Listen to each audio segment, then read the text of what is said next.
Hi viewers, welcome to our channel. ఈ వీడియోలో మనం మెయిన్గా మాట్లాడబోయే విషయం ఏంటంటే, నిన్న కాక మొన్న అల్లు అర్జున్ని అరెస్ట్ చేశారు. అరెస్ట్ చేసిన కోణం అంతా కూడా చూసుకుంటే ఉదయం 6 గంటల నుంచి ఆ తర్వాత రోజు 6 గంటలన్నర వరకు కూడా దాదాపుగా అంతా కూడా ఒక గ్యాంబ్లింగ్ లాగా, ఒక డ్రామా లాగా జరిగింది తప్పితే ఎక్కడా కూడా ఒక లా అండ్ ఆర్డర్కి సంబంధించిన రూల్స్ అండ్ రెగ్యులేషన్స్ ఎగ్జాక్ట్గా ఫాలో అవుతున్నట్టు ఎక్కడ అనిపించలేదు. ఇక్కడ కీలకంగా చూసుకుంటే ఈ కుట్ర, ఈ అరెస్టు ఏదైతే ఉందో దీన్ని ఫిల్మ్ ఇండస్ట్రీ అంతా కూడా వ్యతిరేకించడం జరుగుతుంది. ప్రతి ఒక్కరు కూడా అల్లు అర్జున్కి మద్దతు తెలపడం జరుగుతుంది. ప్రతి ఒక్కరు కూడా ఈవెన్ పొలిటికల్గా కూడా చాలా మంది నేతలు అయితే అల్లు అర్జున్కి సపోర్ట్ ఇవ్వడం జరుగుతుంది. అధికారంలో ఉన్న కాంగ్రెస్ ప్రభుత్వం మాత్రం వ్యతిరేకిస్తున్నట్టు, మెయిన్గా సీఎం రేవంత్ రెడ్డి ఇదంతా చేశాడు అన్నట్టు చాలా పెద్ద ఎత్తున సోషల్ మీడియాలోనే కానీ, మీడియా వర్గాల్లో కానీ, రాజకీయ వర్గాల్లో కానీ చాలా మంది కూడా దీని గురించే చర్చించుకుంటున్నారు. అసలు రేవంత్ రెడ్డి ఎందుకు చేశాడు మనం మాట్లాడుకుంటే, క్లియర్ కట్గా చూసుకుంటే పుష్ప 2కి సంబంధించి సక్సెస్ మీట్ ఏదైతే పెట్టారో ఆ సక్సెస్ మీట్లో చాలా మందికి కూడా అల్లు అర్జున్ పర్సనల్గా థ్యాంక్స్ చెప్పడం జరిగింది. అంటే ఏదైతే పుష్ప 2 సినిమా రిలీజ్ అయిందో దానికి టికెట్ రేట్లు పెంచుకోవడానికి, మెయిన్గా ప్రీమియర్ షోలు నిర్వహించుకోవడానికి అవకాశాలు కల్పించడం జరిగింది. అయితే వాటికి సంబంధించి ఏపీలో చంద్రబాబు నాయుడిని, పవన్ కళ్యాణ్ని, సినిమాటోగ్రఫీ మంత్రి అయిన కందులు దుర్గేష్ని ఆయన థ్యాంక్స్ చెప్పడం జరిగింది. ఇటు తెలంగాణలో కూడా కీలకంగా చూసుకుంటే సీఎం రేవంత్ రెడ్డి పేరు దగ్గరికి వచ్చేటప్పటికి రేవంత్ రెడ్డి అన్న ముక్క వరకు కూడా అల్లు అర్జున్ గుర్తుంది, కానీ పూర్తి పేరు అనేది ఆయనకు తెలియకపోవడం వల్ల రేవంత్ రెడ్డి పేరు మర్చిపోయాడు, రేవంత్ రెడ్డి పేరు చెప్పలేకపోయాడు అనేటట్టు, సీఎం పేరే చెప్పలేకపోయాడు అనేటట్టు చాలా గుసగుసలు అయితే వినపడతాయి. ఈ నేపథ్యంలో కీలకంగా చూసుకుంటే ఒక సీఎం స్థాయి వ్యక్తి పేరే మర్చిపోయాడు అంటే అల్లు అర్జున్ అంత తోపు అనుకుంటున్నాడు అనేటట్టు ఒక చిన్న పొలిటికల్ అండ్ సినిమా టైప్లో ఒక డ్రామా లాంటిది, ఒక్కరోజు జైలు లాంటిది, ఆ జైలు అనేది ఎలా ఉంటుంది, దానికి ఎంత ఇంపాక్ట్ ఉంటుంది అని చూపించే విధంగా రేవంత్ రెడ్డి చేశాడు అనేటట్టు సమాచారం అయితే వినిపిస్తుంది.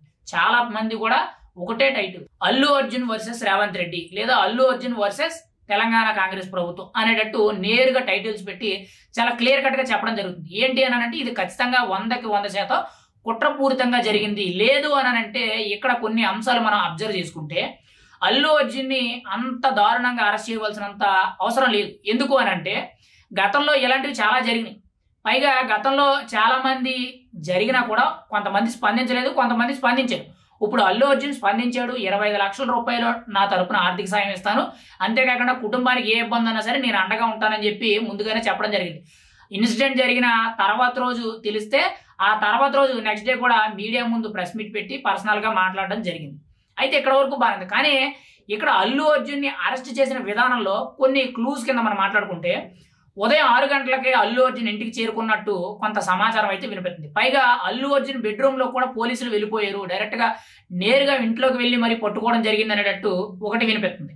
అండ్ రెండోది కీలకంగా చూసుకుంటే అల్లు అర్జున్ అరెస్ట్ చేసిన తర్వాత విచారణకు తీసుకెళ్ళడం, విచారణ నుంచి హెల్త్ చెకప్లు చేయడం, హెల్త్ చెకప్ల నుంచి కోర్టుకు తీసుకెళ్లడం, కోర్టు నుంచి ఏకంగా చంచల్ కూడా జైలుకి తీసుకెళ్ళడం, ఇదంతా కూడా ఒక స్టెప్ లాగా అనిపిస్తుంది. మూడో స్టెప్ చూసుకుంటే మళ్ళీ చంచల్ కూడా జైలుకి వెళ్ళిన తర్వాత వెళ్ళిన గంటన్నర 2 గంటలు ఆ సమయంలోనే అల్లు అర్జున్కి మధ్యంతర బెయిల్ అనేది మంజూరైంది. ఎందుకంటే బయట ఉన్న పరిస్థితులు బట్టి కానీ, మెయిన్గా ఇదంతా కూడా కొంతవరకు కూడా కరెక్ట్ కాదు అనే నేపథ్యంలో మరి ఏ విధంగా ఎవరు మాట్లాడారు అనేది పక్కన పెడితే మెయిన్గా చిరంజీవి గారు కొంతమందితో మాట్లాడి డీల్ చేసి సెట్ చేశారు అనేటట్టు కొంత సమాచారం అయితే వినిపిస్తుంది. అది ఎంతవరకు వాస్తవం అనేది మనకైతే పూర్తిగా తెలియదు.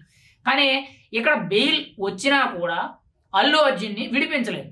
యాక్చువల్లీ జైల్లోకి వెళ్ళిన గంటన్నరకి బెయిల్ వస్తే వెంటనే కూడా రిలీజ్ చేశారు. అప్పటికే కూడా ఉద్రిక్త పరిస్థితులు అయితే బయట అభిమానులే కానీ ఎక్కడ చూసుకున్నా కానీ మీడియా అంతా కూడా ఇదే ప్రచారం, రాజకీయ వర్గాల్లో, మీడియా వర్గాల్లో ప్రతి చోట కూడా ఇదే డిస్కషన్, చాలా పెద్ద ఎత్తున ఇదే ప్రచారం జరుగుతుంది. అయితే ఇక్కడ కీలకంగా చూసుకుంటే బెయిల్ వచ్చినా కూడా ఆ మరుసటి రోజు ఉదయం 6:40కి వెనక గేట్లో నుంచి, చంచల్ కూడా వెనక గేట్లో నుంచి అల్లు అర్జున్ విడుదల చేశారు తప్పితే రాత్రి అంతా జైల్లోనే ఉంచారు. ఎందుకు అని అంటే వచ్చిన బెయిల్ పేపర్స్ కరెక్ట్ అయిన పేపర్స్ కాదు, ఇదంతా కూడా తప్పు, ఒరిజినల్ పేపర్స్ వస్తే కానీ వదలం అనేటట్టు జైలు అధికారులు అందరూ కూడా చాలా బలంగా చెప్పడం జరిగిందంట. అంటే ఇక్కడ ఒక స్టార్ హీరో అయ్యండి, మార్కెట్లో తనకి చాలా బోల్డ్ అంత ఇమేజ్ కానీ క్రేజ్ కానీ ఉండి అలాంటి తనకంటూ కూడా ఒక మంచి పేరున్న వ్యక్తి ఇలాంటి విషయాల్లో ఎంత జాగ్రత్తగా ఉంటారు? ఈ బెయిల్ పేపర్స్ దగ్గర కూడా ఎంత క్లారిటీగా ఉంటారు. ఆల్రెడీ తన తరపున ఉన్న లాయర్స్ ఎవరైతే ఉన్నారో 2-3 లాయర్స్ ఉన్నారో వాళ్ళైతే చాలా బలంగా పోరాటం జరిగింది. పోరాడి ఏదో విధంగా బెయిల్ తీసుకొచ్చారు. కానీ బెయిల్ తీసుకొచ్చిన వెంటనే కూడా వదలేదు.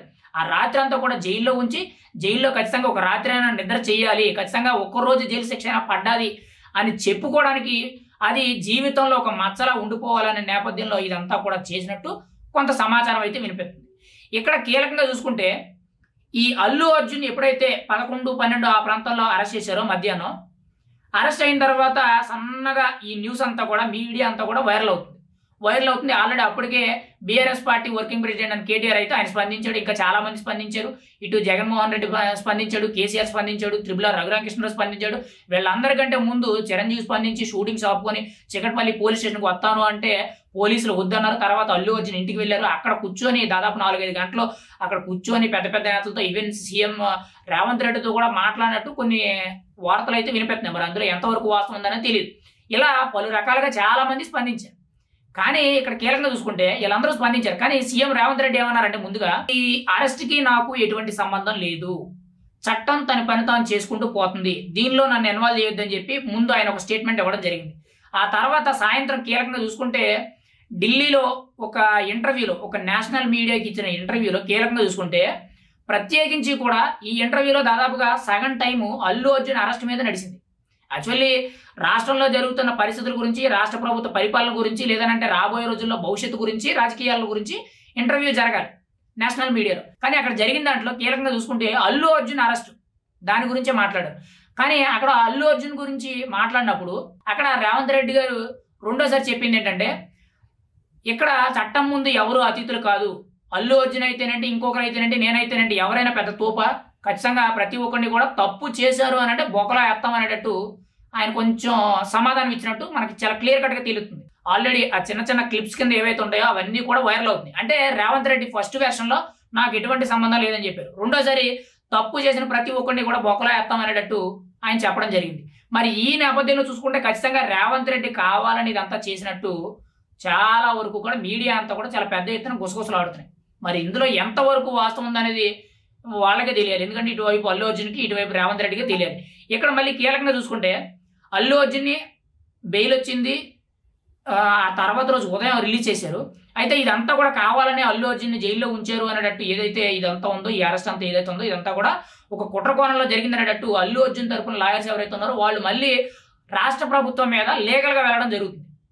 అంటే హైకోర్టు ఇచ్చిన ఆదేశాలు ఏవైతే ఉన్నాయో వాటి రూల్స్ పాటించకుండా రాష్ట్ర ప్రభుత్వం, పోలీస్ అధికారులు వీళ్ళందరూ కూడా ఇష్టానుసారంగా వ్యవహరించారు అనేటట్టు లీగల్గా వాళ్ళ మీద ఛార్జ్ తీసుకోవడం జరుగుతుంది. మరి దానిలో ఏం జరుగుతుందని చూడాలి. ఖచ్చితంగా వాళ్ళు అలా ఛార్జ్ తీసుకున్నారంటే వీళ్ళ ఇన్వాల్వ్మెంట్ ఎంతో కొంత ఉంది, అంటే రేవంత్ రెడ్డి ఇన్వాల్వ్మెంట్ ఎంతో కొంత ఉంది అనేటట్టు చాలా బలంగా తెలుస్తుంది. మరి ఇక్కడ కీలకంగా చూసుకుంటే మరి ఈ అల్లు అర్జున్ అరెస్ట్ మీద రేవంత్ రెడ్డి ఏ విధంగా స్పందిస్తారు అనేది మనం అయితే చూడాలి. ఇప్పుడు వరకు అయితే ఎటువంటి సమాధానం అయితే లేదు ఈ వార్తల మీద. కానీ ఇక్కడ కీలకంగా చూసుకుంటే అల్లు అర్జున్ అరెస్ట్ అనేది చాలా పెద్ద కుట్ర. ఈ కుట్రలో మెయిన్ కీలకంగా రేవంత్ రెడ్డి ఉన్నారు, కాంగ్రెస్ ప్రభుత్వం ఉంది, రాష్ట్ర ప్రభుత్వం ఉంది. అందులో బలంగా పోలీసులు నిలబడి ఇదంతా కూడా ఒక కుట్ర నేపథ్యంలో చేశారు అనేటట్టు చాలా పెద్ద ఎత్తున వార్తలు అయితే వస్తున్నాయి. మరి ఇందులో ఏది నిజం అనేది అందులో ఉన్న వ్యక్తులకే తెలియాలి. మీకేమైనా తెలిస్తే కామెంట్ చేయండి.